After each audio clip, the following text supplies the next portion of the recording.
Hello guys, welcome to the channel. আজকে একটি flight ডিজাইনকে কিভাবে প্রফেশনাল মকআপে পরিণত করবেন সেটাই আপনাদেরকে দেখাবো। তো চলুন শুরু করা যাক। সর্বপ্রথম যে কোনো ব্রাউজার থেকে আপনার পছন্দ মতন একটি ডিজাইন মকআপ করার জন্য সাদা প্লেট ডাউনলোড করে নিন। এরপরে এর ব্যাকগ্রাউন্ডটি রিমুভ করে নিন। আমি কাজের সুবিধার জন্য এগুলো আগেই করে রেখেছি। তো চলুন শুরু করা যাক। আজকে আমি ফটোশপ CS8 এর ভার্সনটি ব্যবহার করছি। ফাইলগুলো ফটোশপে অন করে নিন।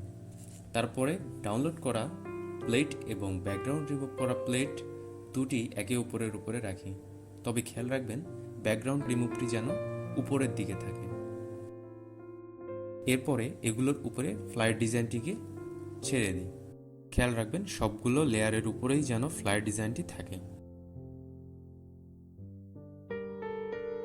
এরপরে প্রথম লেয়ার এবং দ্বিতীয় লেয়ারের মাঝখানে মাউসের কার্সারটি নিয়ে যাই।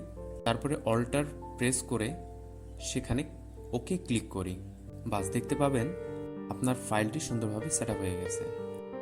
এরপরে লেয়ার থেকে ফ্লাইট ডিজাইনটি অন রেখে লেয়ার অপশন থেকে লিনিয়ার বার্ন নামের অপশনটি চুজ করুন। তারপরে ব্লেন্ডিং অপশন অন করে অল্টার চেপে ধরে প্রয়োজন মতো লাইট বা শ্যাডো কম বা বেশি করে নিন।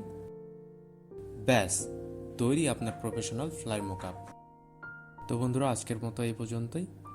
ভিডিওটি ভালো লাগলে অবশ্যই লাইক করবেন এবং বন্ধুদের মাঝে শেয়ার করবেন এবং কমেন্ট অপশনে আপনার মতামত জানাতে ভুলবেন না। ধন্যবাদ।